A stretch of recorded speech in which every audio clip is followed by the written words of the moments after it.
There's another one on Canton Ave, about 2 miles away on the way to Canton. It has a ring and everything. I should check it right for you. It's the same direction, but it's Okay, so Elaine went to court Monday. Yeah. Elaine went to court with I'm gonna have to come to Boston. Olivia Neer. Hello. 8 o'clock. Ding. And she's going to tell us a little bit about it first.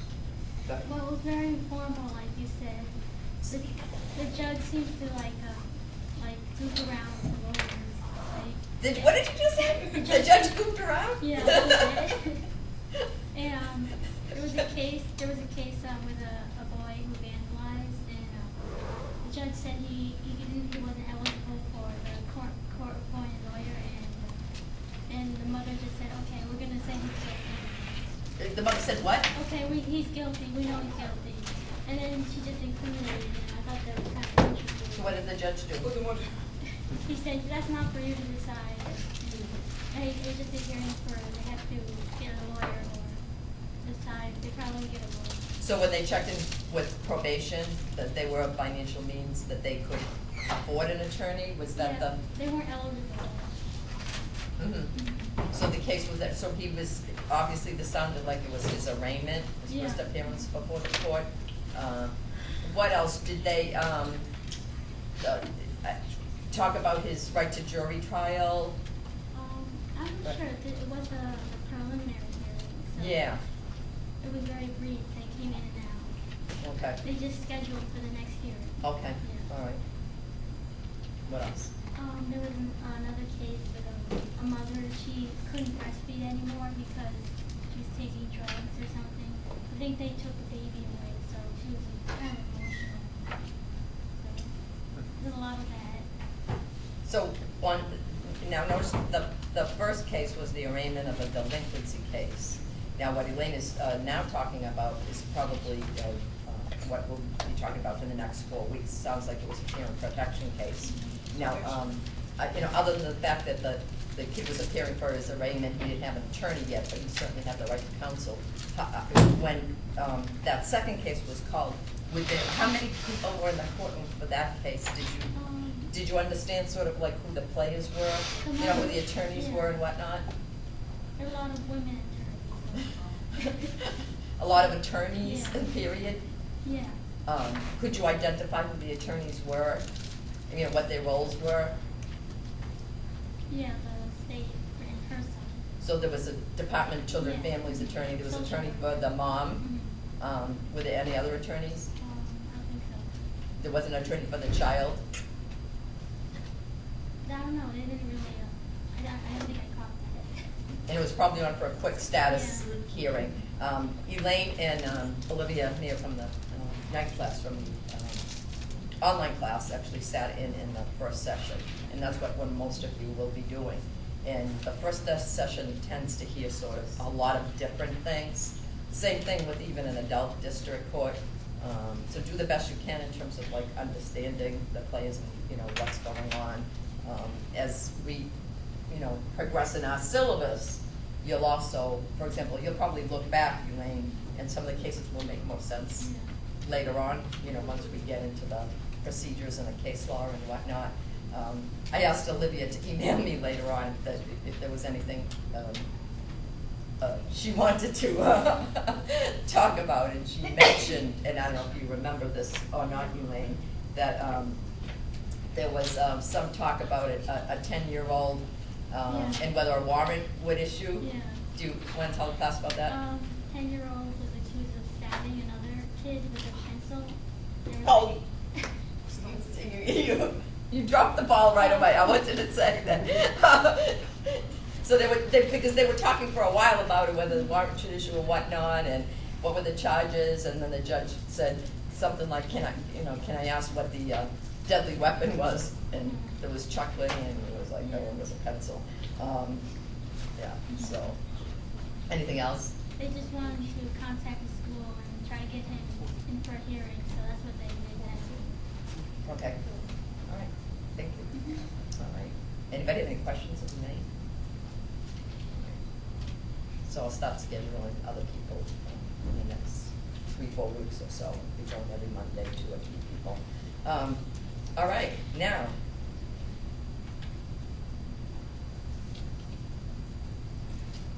How do I start? Okay. Suppose that, who's a school teacher in here? Anybody? I was just right here today. She had the long blonde hair. Professor Blair. Alicia? Sandy. Sandy was. Okay, Sandy's sick. I don't think she's coming. So suppose that Karen is a school teacher then. And Kate's a student in her class. She hit you with a ruler. I met her. From Dorchester, that's what we do. So Kate's a student in her class, and you know, she's been coming to school off and on with bruises. Okay, and you asked her a couple times. She's sort of, you know, I fell off my bike, walked into the door. The third time she made mention that my dad hit me. Okay, we'll make it simple for purposes of just sort of going through some of these procedures. So she says my dad hit me. All right. So let's talk about first Karen's role. And notice that I put on the board, and I know you can't see it, and the online people can't see it at all. So we're not talking about both agency law from the department's point of view, Department of Children and Families, and I'll go through some of those procedures, as well as, you know, at some point, possibly, you might be dealing with the juvenile court when there's state intervention into family affairs. And they obviously sometimes coincide, but we're talking about 2 very different functions, the judiciary, you know, versus agency. So let's talk about the agency first in terms of, you know, not only sort of them, the department acting as a quasi-judicial body, you know, making its own rules and regulations and whatnot, but also, you know, obligated as the agency entrusted with, you know, state intervention when child welfare is at issue. So Karen is a mandated reporter. Okay, so where in the statute, by the way, I hate this statute. I've been practicing since the 80s, and they keep changing it, not for the better, because it gets more difficult to follow. And what I'll do is I'll just try to identify certain sections that are important, and in terms of, you know, basics for us to understand the cases. So the first section is, actually that was one change in the statute that was for the better. The definition of mandated reporter is in section 21, the definitional sections. But before, I forget when it changed, it was, what year? Did I give you guys the year in the, I have a different copy, I think. It's 2012, I think, 2 years ago, maybe 2010, or maybe 2009. The statute got reorganized in a number of ways. It created the juvenile court judge, Gail Garinger is now the child advocate. That was one big change. And another change had to do with sort of the way they laid out the mandated reporters. Mandated reporters didn't used to be in the definitional section, it used to be in 51A that we're going to go to shortly. So now we're looking just at the definition, not at the function, not at the obligations, but just at the definition of a mandated reporter. And it's, you know, a huge sentence, but it used to be an even longer sentence when it was in section 51A. So Karen, you want to refer to the language in 51A that makes you, as the school teacher, a mandated reporter? And just point out, like, because there's like little Roman numerals that identify all the types of mandated reporters. So I'm a mandated reporter because I'm a member of a staff of a school, and I'm must notify the person. Stop, I'm not talking about the obligations, just where in section 21, 119.21, yeah. Yeah, 21 is the definition of mandated reporters. So what are you? What did I say you were before? A mandated reporter, I'm a teacher. You're a teacher, So I'm- Roman numeral 2, a public or private school teacher, blah, blah, blah, blah, blah. Right. By the way, Roman numeral 4 was the last change, addition to mandated reporters, priests, rabbi, clergy, etc. That was added in, oh God, it might be almost 10 years ago now, maybe 8, something like that. But that was the last addition to mandated reporters, priests, rabbis. You're gonna see there's another section later on that says something about, in terms of the clergy, that while they're mandated reporters, they are not obligated to disclose something that was within their, what's the language, when you, confidentially talk to clergy, what's it called? Confession. Confession or things like that. But so there's another section. Penitent privilege. Yeah, say that again, Mark. The penitent privilege? Yes, exactly. So they are mandated reporters, but they're not obligated to report everything. There's exceptions with regard to the priest being a mandated reporter. So anyway, so Karen is a mandated reporter under section 21. Now we can turn to 51A, right? And that's what you originally were reading from, right, Karen?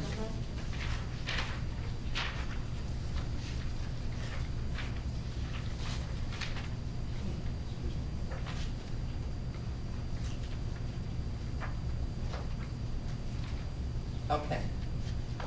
So if we look at 51A, subsection A, now tell us about your obligations relative to Katie as a mandated reporter. Because I have reasonable cause for the bruises that I've seen her and what she's told me, then it's my responsibility, or my Reasonable cause as to what? to believe that she's suffering physical injury resulting from abuse from her father, then it is my responsibility within 48 hours to file a written report. Now, I'm holding in my hand the juvenile law source book, and I only brought it up so I can read to you. The statute doesn't define abuse or neglect. Instead, as I mentioned before, DCF is an agency. DCF's rules and regulations are contained at the 110 CMR Code of Mass Regulations. And in the glossary section is the definition, if I can find it.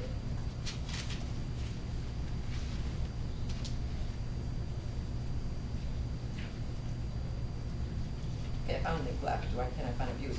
Okay, neglect means failure by a caretaker, and we'll talk about that issue at some point, caretaker, either deliberately or through negligence or inability to take those actions necessary to provide a child with minimally adequate food, clothing, shelter, medical care. We'll talk about the medical neglect cases at some point, supervision, emotional stability and growth, or other essential care.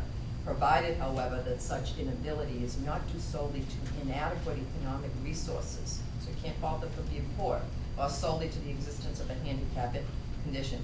This definition is not dependent upon location. Neglect can occur when the child is in home, out of home, etc.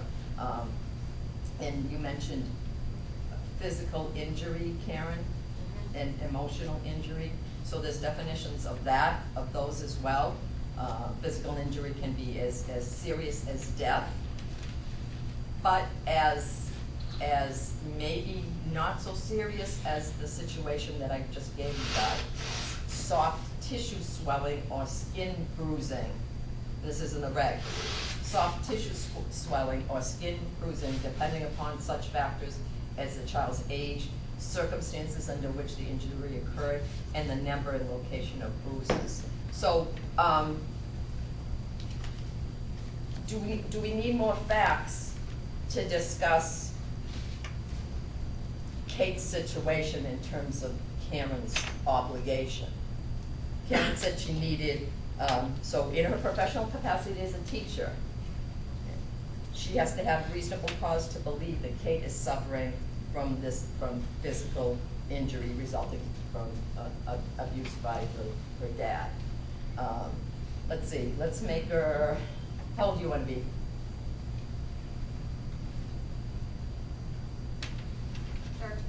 13, okay. All right. She's 13. I really want to And- be 21 again, Okay, so you're 13, and what's the extent of your bruises? What do you? So this is the third time. She's asked you once before, you said fell off the bike, another time you went into a door, and now, what do you have? I'd say right here, the bottom of my, well, the top of my elbow. The top of your elbow, Big black and blue. a big black and blue on your elbow, okay. Does Karen have reasonable cause to believe that Katie is suffering from abuse? 13-year-old Katie with the bruise on her left forearm. Yeah?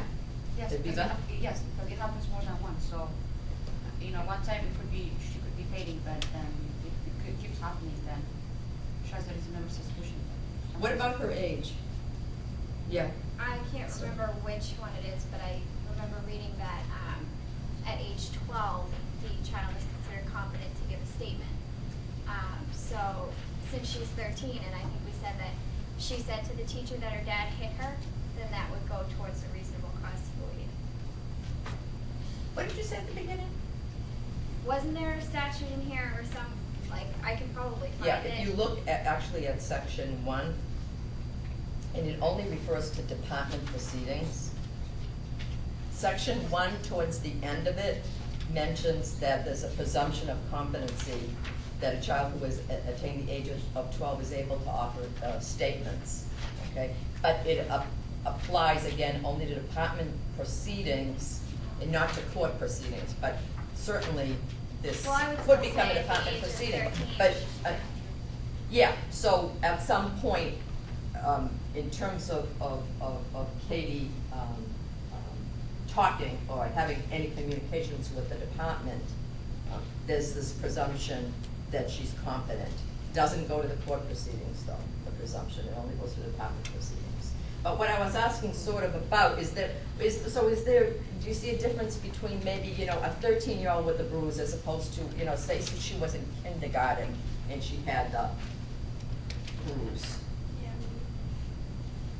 Does that make it more serious, Kate, or what, when you say there's a difference, I would say yes, because my daughter's 6 next month, and she has bruises all over her body, and I don't even know how to Get that mandated reporter in here. Don't tell me anymore.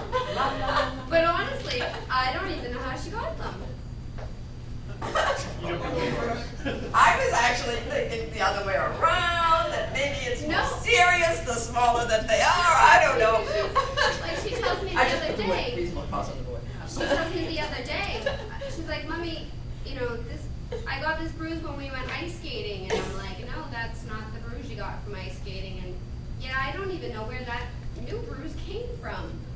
Only because children are prone to falling, or, Now, I don't know if you all read the article by Nan Elder. It's an old article, but it explains the procedure nicely. But in one of the footnotes, it mentions an old appeals court case in Mass, Mattingly v. Casey, I think is the name of the name of the case.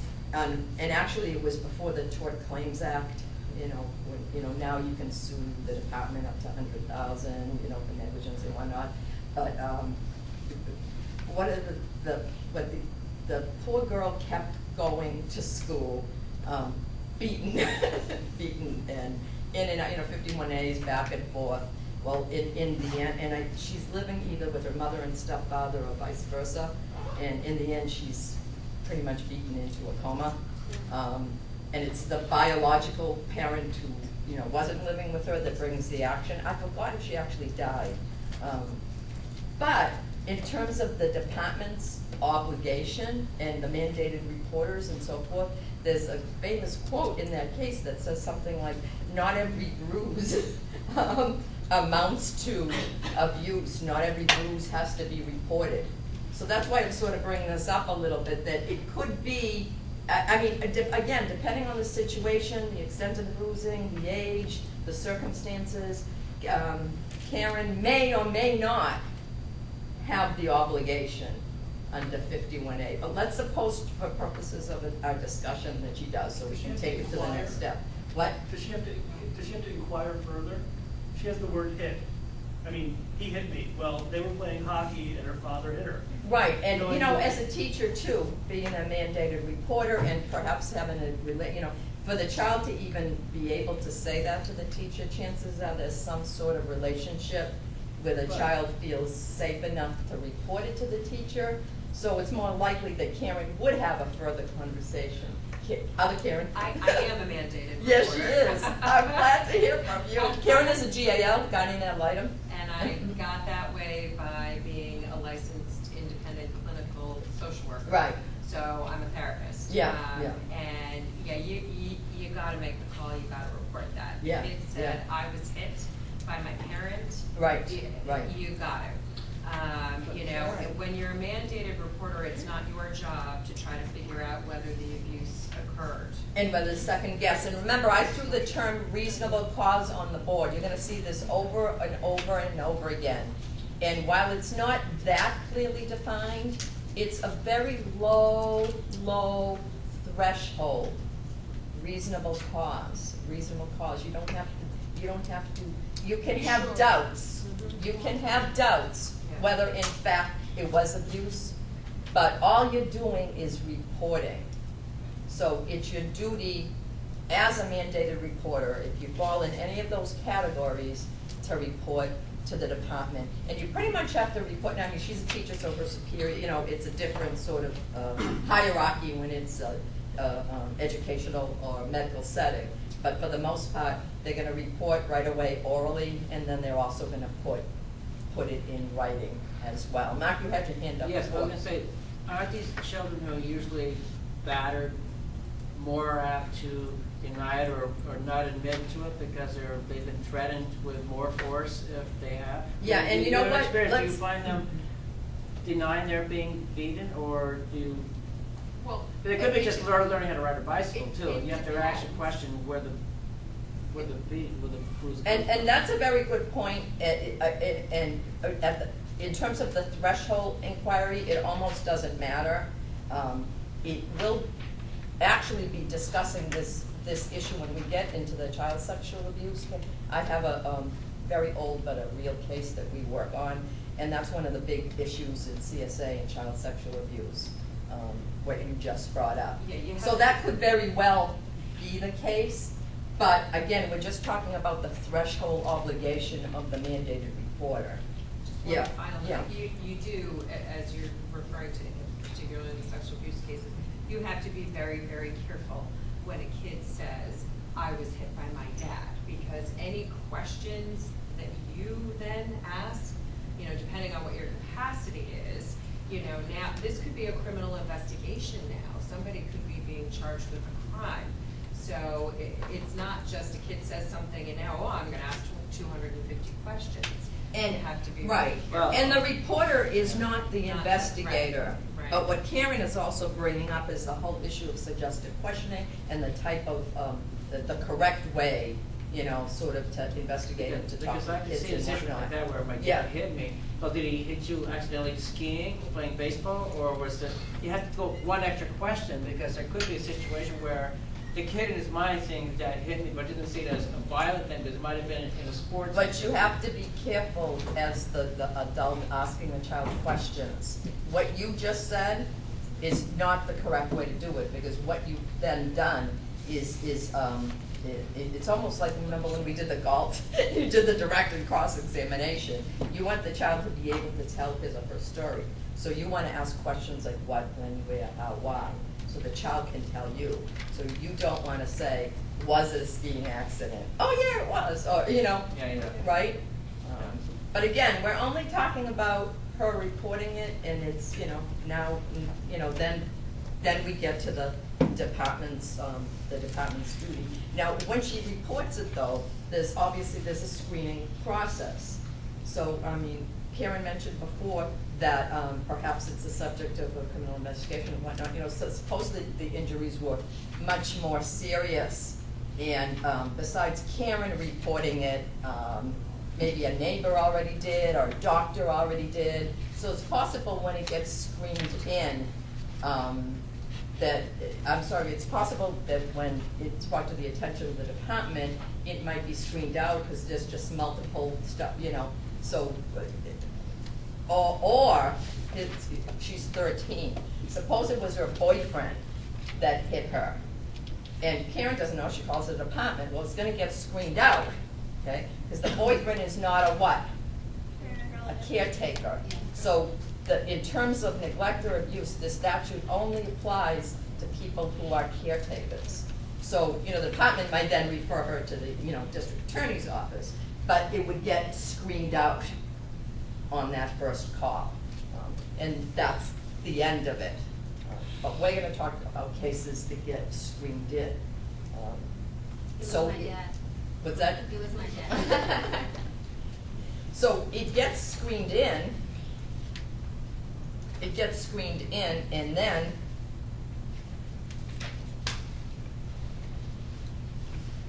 I want to change the facts so we can make an emergency.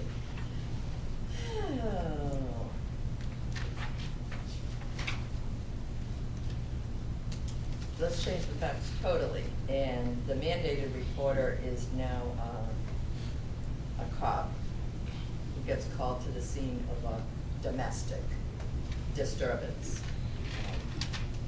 Arrives at the scene, and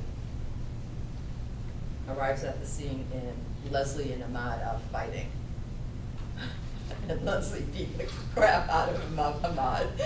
I'm not saying your name right, am I? Ahmed. Leslie beat Ahmed. You know, he's bleeding, she's ranting and raving, and police officers, Amy and Umar, arrive at the scene. And while Amy is, you know, talking with the couple and seeing about getting Ahmed medical attention and whatnot, and possibly, you know, restraining or arresting, Leslie, Umar, starts looking around, and he sees in a bedroom, you know, mattress, urine soaked, two little kids, 2 and 3 years old.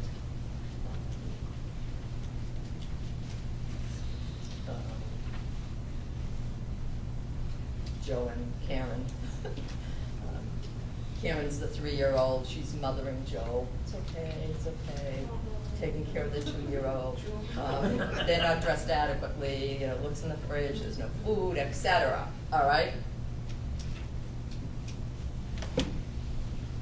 So what's Umar gonna do?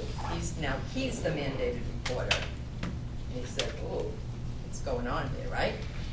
You have reasonable cause to believe that what? Well, That these children are what? being neglected. Possible neglect, right? And then you have different definitions again, and some of those definitions are in your article. Now, they haven't been physically abused like Kate was in that situation, but and there's all kinds of data, scientific, case law, regulations, etc., in terms of children witnessing domestic violence. So it appears they've been neglected, they probably have suffered, you know, emotional abuse. You know, maybe they've been physically abused, doesn't appear as they have right now. So Uma's gonna call the department immediately, okay? And this case now will get screened in because it appears that we've got caretakers, we've got children, there's reasonable cause to believe that they're in danger of neglect or abuse, and it gets not only screened in, but screened in as what?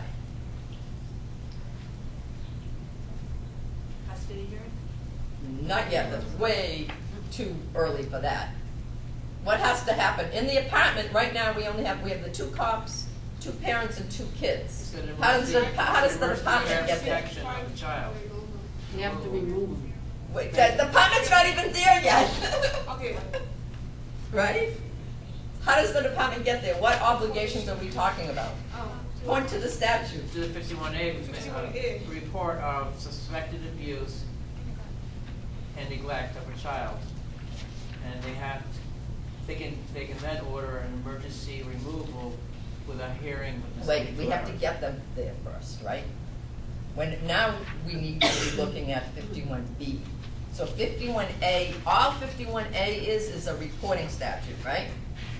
It just talks about reporting. 51B talks about the duties of DCF once the reporting has commenced.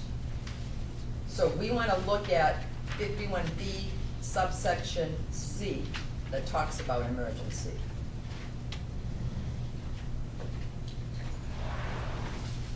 So how quick is the department hopefully going to get to that house, at least pursuant to the statute?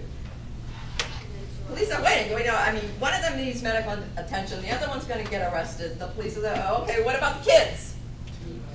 2 hours. Wow. So under the statute, pursuant to the statute, Mark's going to get down there. The social worker.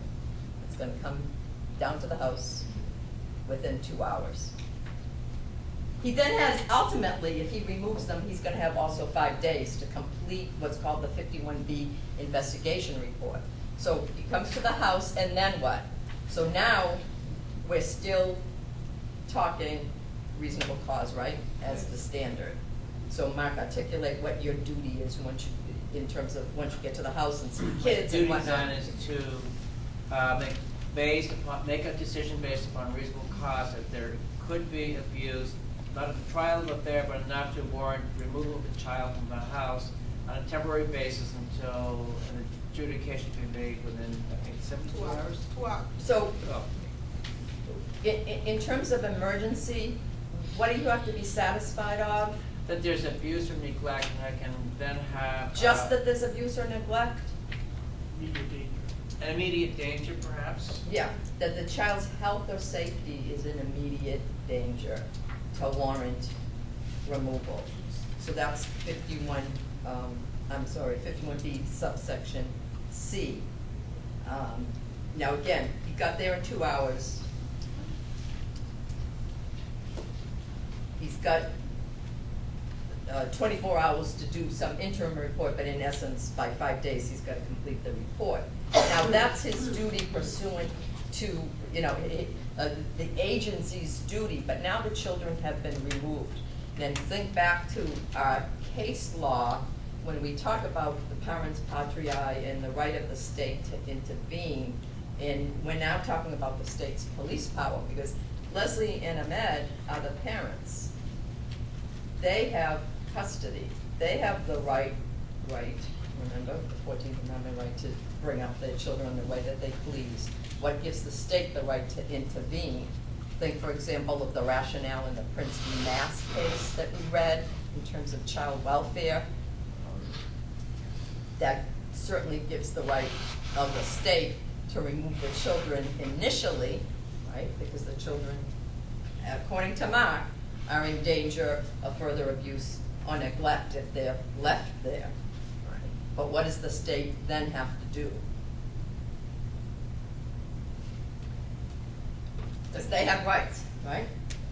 At least some rights. Well, then the state has to remove the children, put them to temporary care, and I think they have to be assigned counsel, or have the right to be assigned Okay, counsel. that's too fast. Too far, What too happened? fast. Too far, too fast. So you took the kids, I'm rushing to get the kids. all right, and today is Tuesday. Yeah, you took the kids today. We'll talk about where you took the kids to in a minute. But what else do you then have to do, because today is Tuesday, and tomorrow is Wednesday, and tomorrow is a court day. So what do you have to do on Wednesday, Mark?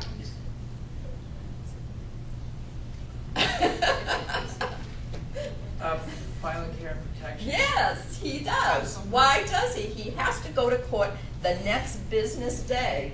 If he's removed kids, emergency, okay, it's the emergency sort of police power of the state, that, you know, in that state of emergency, something has to happen quickly, but parents still have custody. Parents still have custody, so he has to go to court the next business day. So it was a Friday, he doesn't go till Monday, right? He's gonna go the next business day, and he's gonna file under 119, section 24, a care and protection case. He has to do that. They can't just keep the kids, you know, indeterminately without some sort of court order. So now we're going, see why I hate the way the statute is laid out? Now we have to jump to 119.24 to see what is this case that you're filing in court as, you know, usually, I mean, it doesn't say, but 99.9% it's the department filing, but really anyone can file a care and protection case. So if you found section 24, the first paragraph identifies the allegations of a care and protection petition. A person may petition, so it doesn't say the department. Again, the department is usually the child welfare agency that will intervene in situations like this, but a person may petition. And those are the allegations. The child is without necessary physical, educational care, growing up on, you know, circumstances damaging to the child's development, or lacks proper attention of the parent, or has a parent that's unwilling, incompetent, or just unavailable. So those are the allegations. If you actually I want to jump to paragraph 3 in this section. And paragraph 3 talks about the emergency hearing. So far we had Karen, the mandated reporter, had reasonable cause. Omar and Amy, the police officers, also had reasonable cause in their situation as mandated reporters. The case was screened as an emergency. The department also had Mark, the social worker, also had reasonable cause to remove the children. And now we're talking about the court having reasonable cause at the emergency hearing. What is this I wish you guys had seen an emergency hearing yesterday, because, you know, you talked about the informality. That's just as informal. Usually, Karen, who do you see as players at the emergency? So if Mark went in tomorrow and he was the social worker that pulled the kids, right? Who would be in the courtroom? Well, certainly there would be the DCF attorney would be there. Yeah, so Probably. Mark, the social worker, is the attorney for the state, the Right. DCF.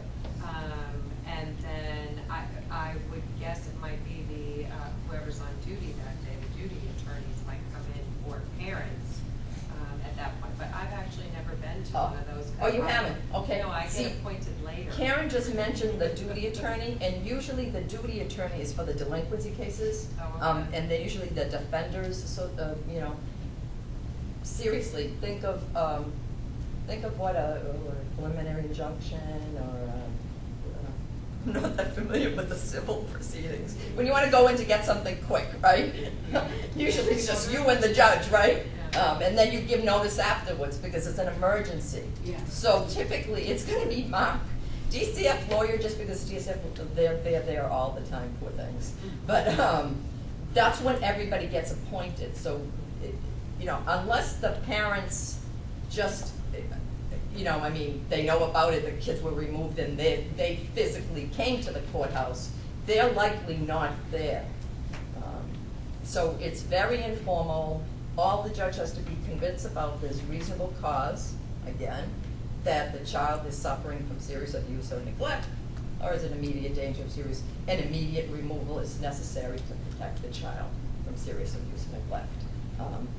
Mark would have his affidavit, you know, I went to the house, the kids were in the car, I described the house, you know, and hopefully it's a nicely, you know, plus the petition itself, and the judge would do a number of things, and I don't know if it's all in section 24, I think.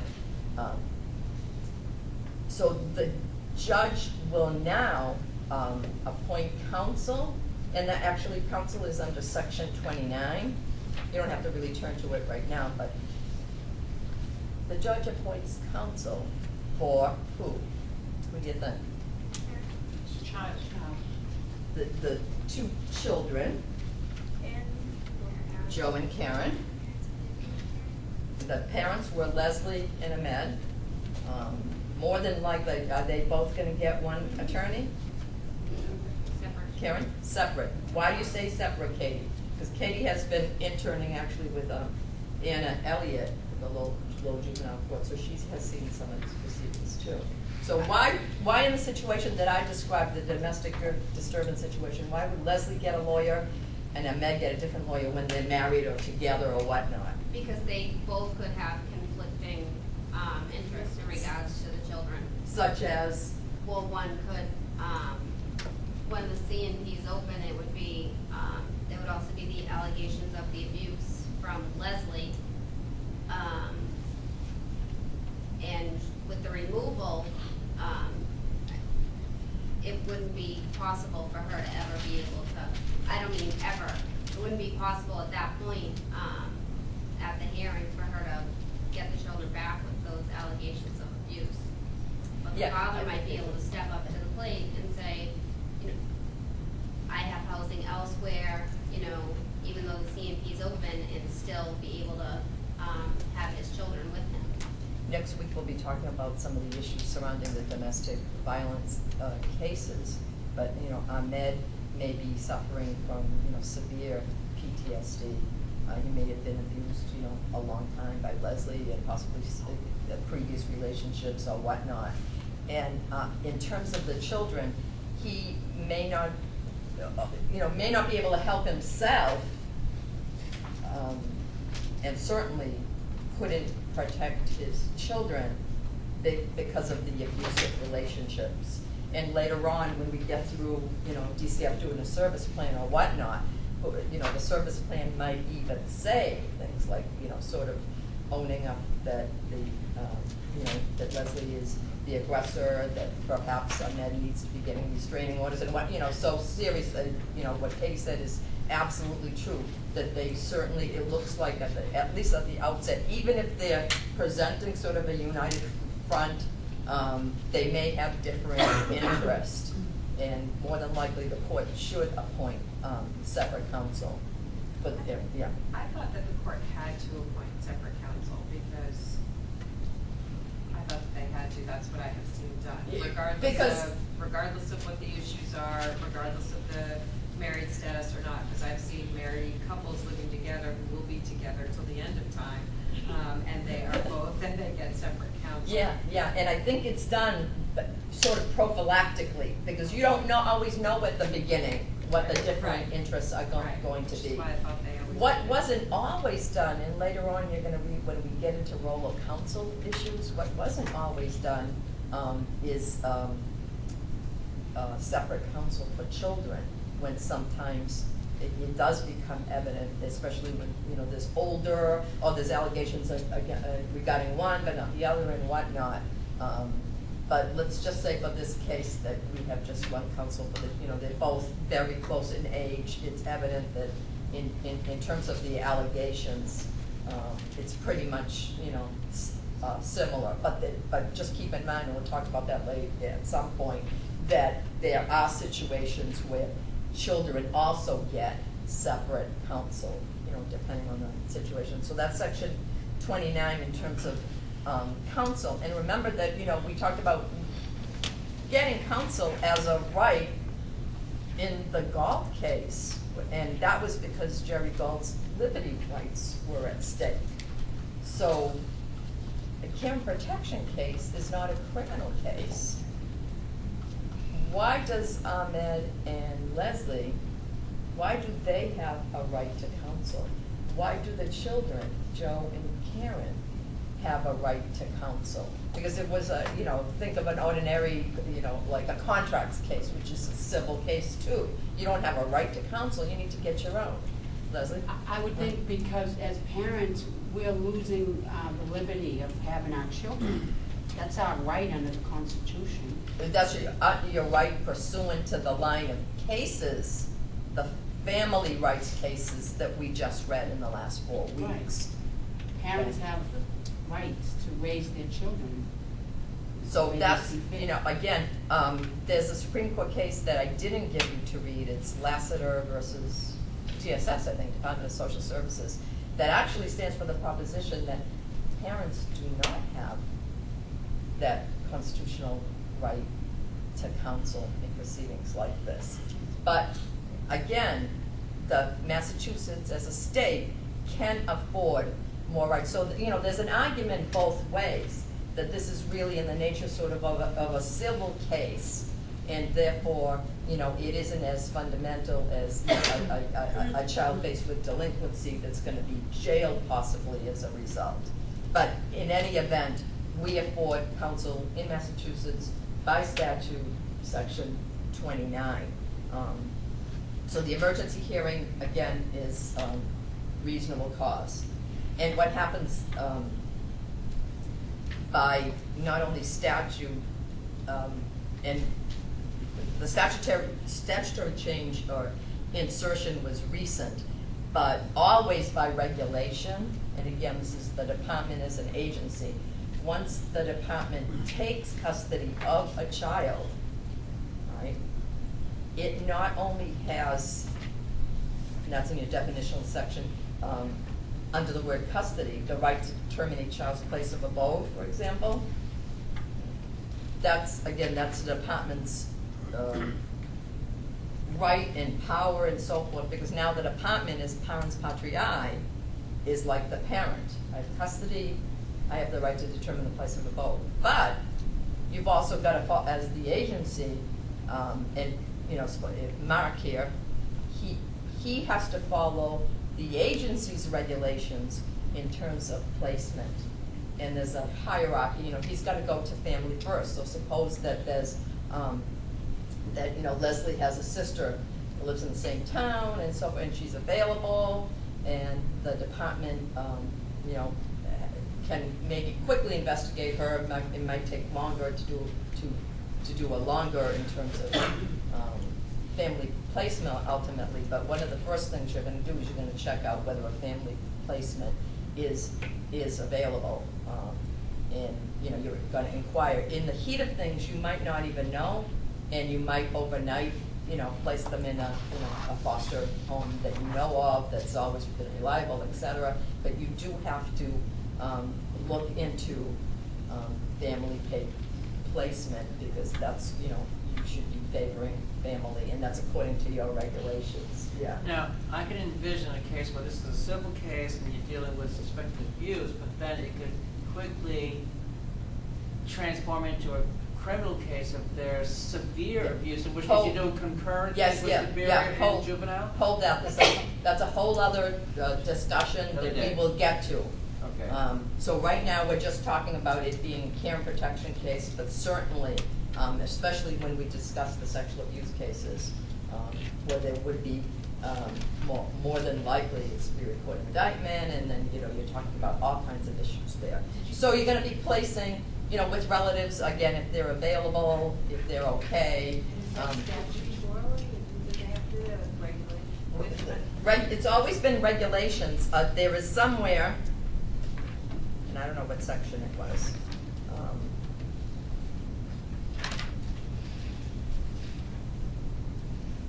I think it's in 23.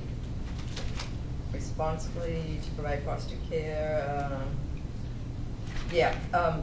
23 section A 1, 2, 3, 4, 5, 6, 7, 7C.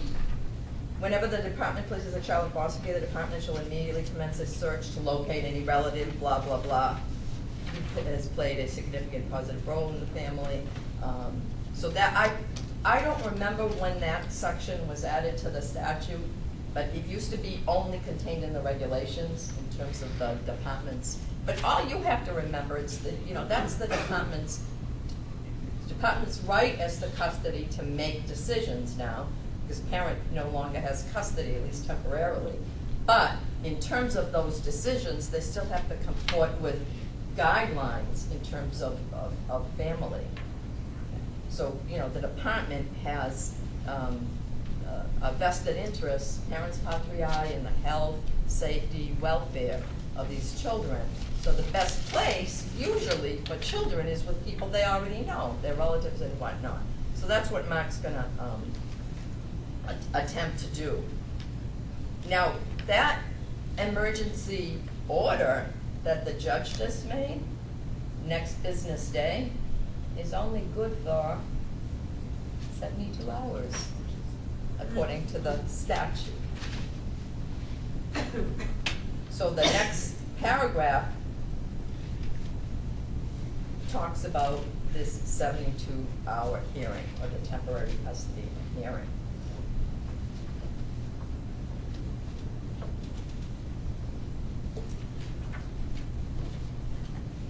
I don't mean to bounce around, but I want to get back to the department's duties before I talk about the 72-hour hearing, because if we don't have time for it, that's the Robert case that we'll be talking about on Thursday anyway.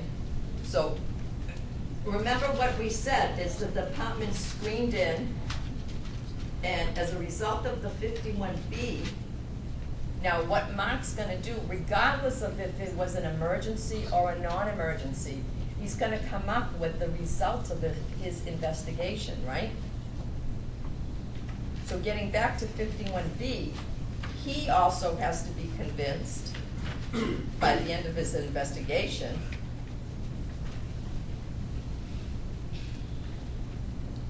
Can you just take Right. us a little bit I'm sorry. between C and D where it says, I have 5 business days initial contact, and the next one says 15 business days? 51B, Yes. section. C and D. C says I have 5 business days to complete the Yes, report. so C is your right, you know, on the margins if you have it, or in your computer. C is the emergency one. Okay. So you're obviously gonna come up with your decision quicker, Mark, with the emergency. I mean, you've already pulled the kids, but you're gonna come up with the written thing within 5 business days. If it's not an emergency, okay, Katie, as the school kid that just had the bruises, you don't have to go to talk to Katie for 2 days.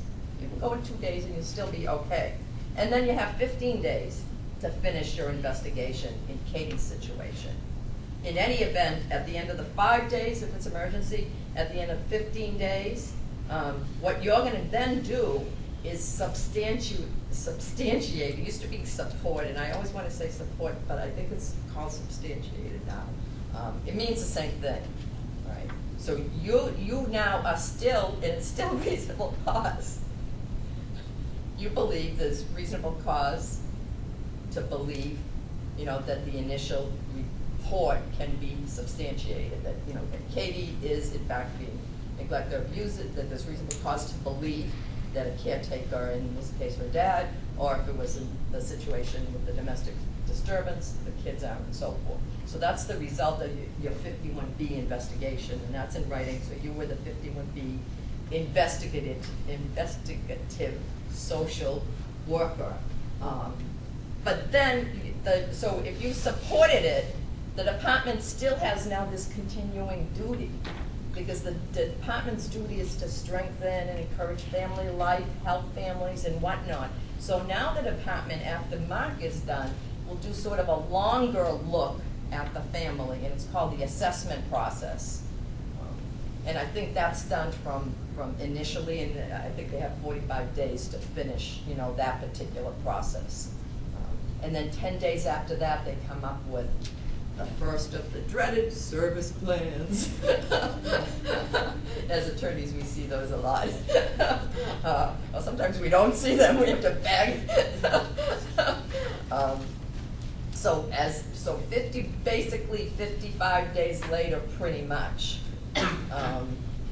Mark's unit, or, you know, whoever is in charge of that piece, you know, every social worker has different sort of duties, is gonna come up with, you know, a service plan. And as I mentioned before with Leslie Ahmed, it might say, you know, Leslie, you know, needs to get, you know, counseling and help in terms of, domestic violence issues. She might have to kick him out. Oh, no, I'm sorry, other way around. Ahmed is the one that needs to get help and kick Leslie out, get restraining order against Leslie. Leslie might have to do anger management and, et cetera, et cetera. Proper housing, if the apartment was, things like that would be included, in the service plan. Now, in Katie's situation, it might end pretty much with the department just sort of working with the family. If all that happened was, you're 13 and your dad hit you, and it just happened to Bruce. But it depends. I mean, if he has been hitting you off a lot, then the department might end up at some point filing a care and protection case. But what's important here is that the department could be involved with a family and yet not file a care and protection case, just be offering services. So for the department to file a care and protection, there either has to be an emergency or the department has made a determination under those 4 allegations under Section 24 that the parent or parents are unsuitable at the present time for whatever reason to take care of their children. So again, you can have a family involved for even years without the department going to court and filing a care and protection. And it's the department, again, acting as an agency, following its rules or not and regulations, acting as a quasi-judicial, so suppose that Katie's dad wants to fight it within the agency. He has a right to a fair hearing right from the get-go in terms of whether the department in fact had reasonable cause to substantiate the school teacher's report of abuse. And he has the right under the fair hearing, and I think it's the Administrative Procedure Act, Chapter 30. Anybody taking administrative law here? I'm pretty sure it's Chapter 30. So, the whole administrative law applies to that. And he can take that fair hearing. Later on, we're going to read the Cobble case that describes all of those procedures. The case dad can take that fair hearing right up to the SJC. The term exhausted administrative remedies. So you start at the agency, you don't win, you don't like it, then you go to court. Then from that court, you might go through the appeals process. So he has the right to do that, and to at least avail himself. The agency also, on its own, will conduct reviews as well. When kids are in foster care, you might hear about this when you're observing, or Katie might through the intern. And the department also holds, again, in its own offices, foster care reviews of children that have been in foster care. So they review the service plans. Attorneys should be there. They're not always there. But all the parties involved should be. And again, you have a right to appeal the decision of the foster care reviewer. Now, these people that are sitting in these quasi-judicial sort of hearings in the agency, they're agency representatives. But they are hearings, so they're not as formal as court hearings, but they are hearings. So keep that in mind, because obviously we're reading a lot of cases, and people tend to forget that we have an agency involved here too, and the parents and the family and the state have rights and responsibilities pursuant to agency law here. So, in a minute, I'm going to go back to the 72-hour hearing, but I wanted to further mention the policy clause, that section 1 that I mentioned before. The whole purpose of the statute is identified in your section 1. Geneva, you have a question? Yeah, so the DCF hearings, are those taking place in the courtroom even though they're... No, the DCF hearings are in DCF buildings. Yep. All in DCF. Wherever they are, depending on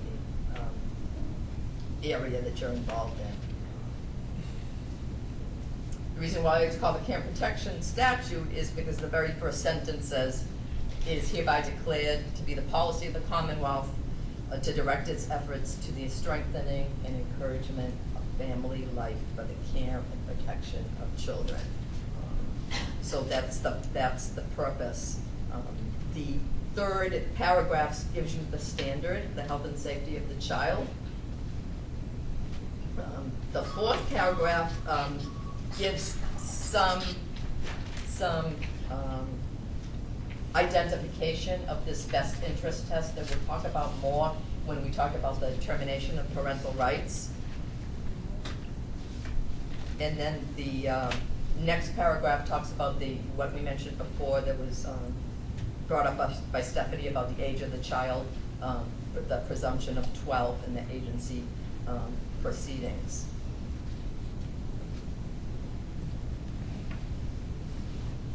Sorry, getting back to section 24, and when the case first comes to the court as a care and protection case, we mentioned before the attorneys are going to get appointed. The other thing that's going to happen pursuant to section 21, or is it 20? I'm sorry, 21A talks about these qualified experts. It's alluding to the court-appointed investigator. So the court's going to appoint on that day an independent person, who's usually an attorney, who is going to actually go out and not associated with the department at all. So the department does its own investigation, but the court appoints the court-appointed investigator whose duty is to investigate the facts and write a report to the court. That person, and you'll see in a lot of the cases, ends up, if the case goes to trial or hearing or 72-hour hearing, well, not the 72-hour hearing because the investigator wouldn't have finished his or her report, but that person ends up being a qualified expert in the case and can testify. And there's been lots of litigation surrounding the investigator's report because the report typically contains hearsay. And when does the court appoint him? The court appoints the investigator right away, but usually, Karen, correct me, 30 days or 60 days before the report actually comes in. I want to say it might be 60. I want to say it's 60. Yeah. So, I mean, the emergency hearing and the 72-hour hearing is, you know, unless you keep continuing, and we'll talk about that, the 72-hour hearing, is going to happen before the investigator has completed his or her investigation. But they do get appointed right away. Everybody gets appointed at the beginning. The emergency. Yeah. Except the GAL. The GAL can get appointed anytime. Anytime. And hopefully can get paid by the state. Hopefully. So we're now at, we mentioned before that the emergency custody order only lasts for 72 hours, all right?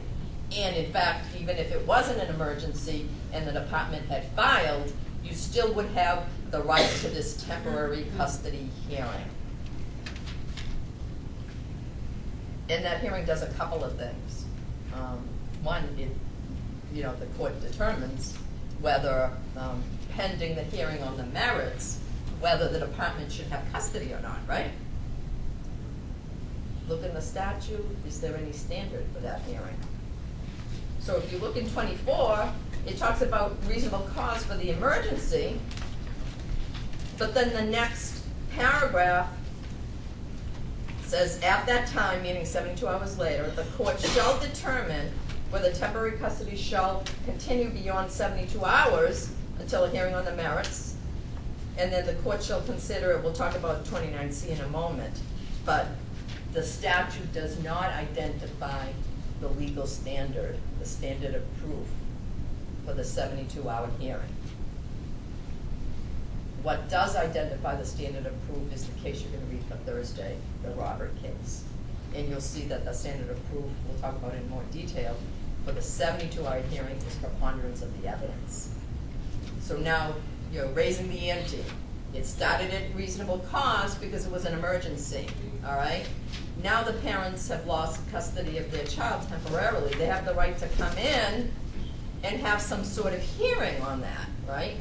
But because of the serious nature, the allegations of abuse and neglect, it's not just reasonable cause because of the serious nature, there has to be some higher standard of proof than reasonable cause. But it's not as high as beyond a reasonable doubt, it's not as high as clear and convincing. It's just because we're talking about just temporary custody, so it's preponderance of the evidence.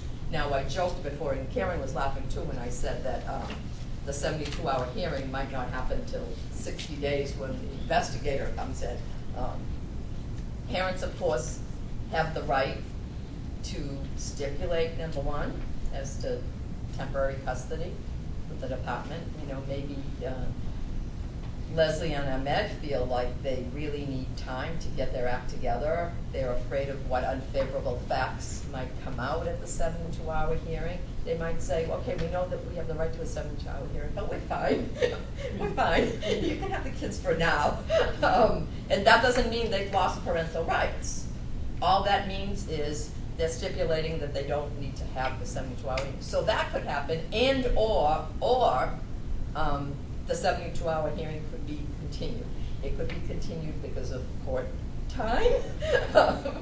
You have the right to a 72-hour hearing. It doesn't mean the court has time to hear you for the 72-hour hearing. The other thing is, you know, the parents just got appointed counsel. The children just got appointed counsel. 72 hours is only, it isn't much time to prepare for. Some 72-hour hearings are full-fledged trials. And again, the parties have the right to make them be trials. Preponderance of the evidence is standard. Section 21 says that these hearings shall commence according to the law, the rules of evidence in Massachusetts.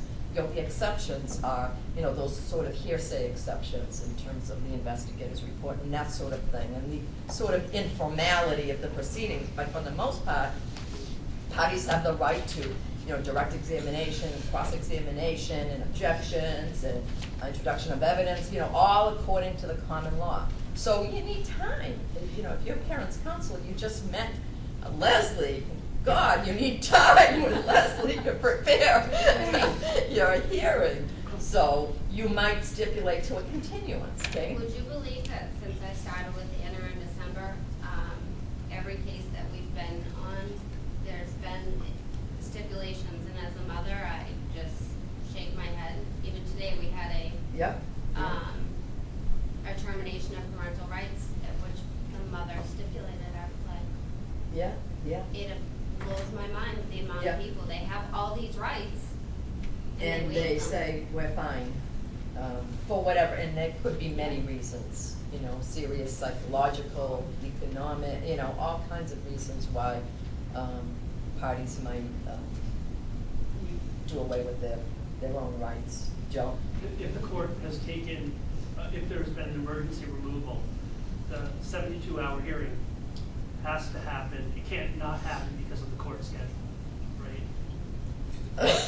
I'm sorry, I can't help it. No, I mean, because you've been deprived of your children. Yeah. I mean,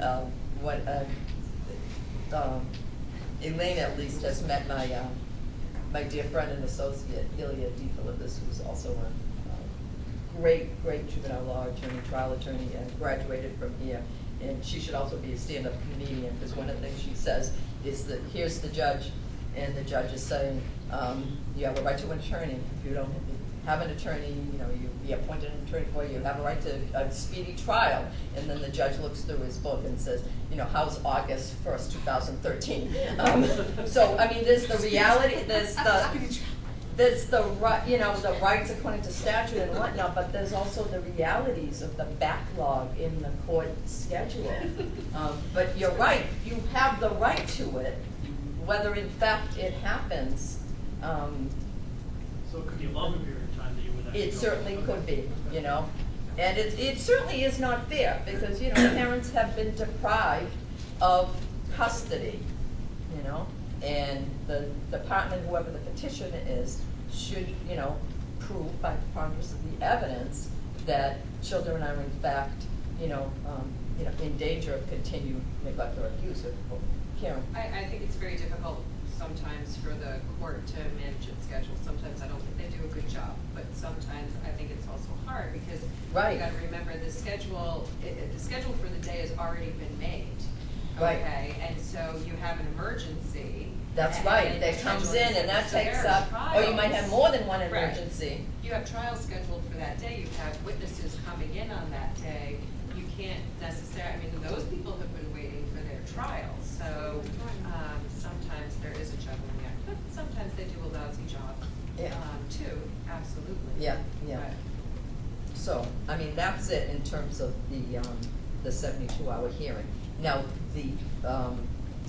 there's mention of 29C. When I first started practicing, there used to be a federal mandate that if you were getting, federal monies as an agency, you had to show that removal was, absolutely necessary and that you made, and the standard is reasonable efforts to help families before you actually remove children from the home. All 29C is that they finally at some point codified it in our statute as well. So when you're getting temporary custody as the department, you're not only showing, by preponderance of the evidence, say at this temporary custody hearing, that continued removal is necessary to protect the children from further neglect and abuse. You're also showing that you as an agency have made reasonable efforts. So say it was the case of Katie, where there was this sort of ongoing relationship with the department, and she just kept getting beaten more and more by her dad, and at some point, the department then filed a petition, and there was a temporary custody hearing. So the department would be shown, we've made efforts, we have these service plans and whatnot. So that's sort of what 29C means. Sometimes you don't have to even make the efforts in the more serious kinds of cases. You can show that, the child or the children really had to be removed. So that's what, when it says the written certification by section 29C, that's what that is talking about. I'm running out of time a little bit. Let me just quickly say, and I'll come back to it with the cases, that, so you've got this ongoing parent protection case. All the attorneys have been appointed, you had your temporary hearing, whether it was within 72 hours or hopefully shortly after that. Now you're waiting for the investigator's report. So you might be coming in for sort of status hearings. 21A, when 21A talks about qualified experts, it's talking about not only the court-appointed investigator, but the department might be filing reports periodically as well. So things could be happening in between. There might be motions for abuse of discretion. We'll talk about that on Thursday with the Isaac and Jeremy cases. Say Leslie and Ahmed are not getting visitation, and so they might bring a motion forward. So things can be happening, but in any event, they have a right to trial, and the trial occurs in section 26 is has to do with the adjudicatory hearing. The trial will occur within 15 months after the filing of the camp protection case. Stop laughing, it's 15 months, with a one-time continuance of 3 months or something like that. But that was because when I was practicing, these cases just stayed open, no trial.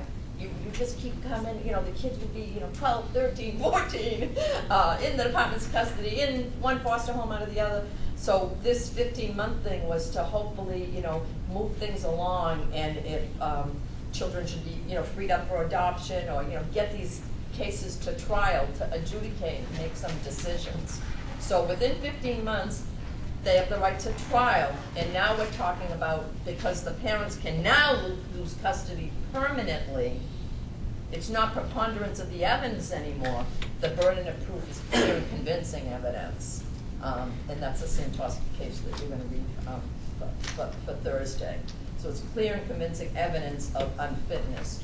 But I want to stop here because there's a longer discussion about the dispositional alternatives. And what the standards are in a camp protection trial and whatnot. So we'll talk about those on Thursday in conjunction with the cases. Okay.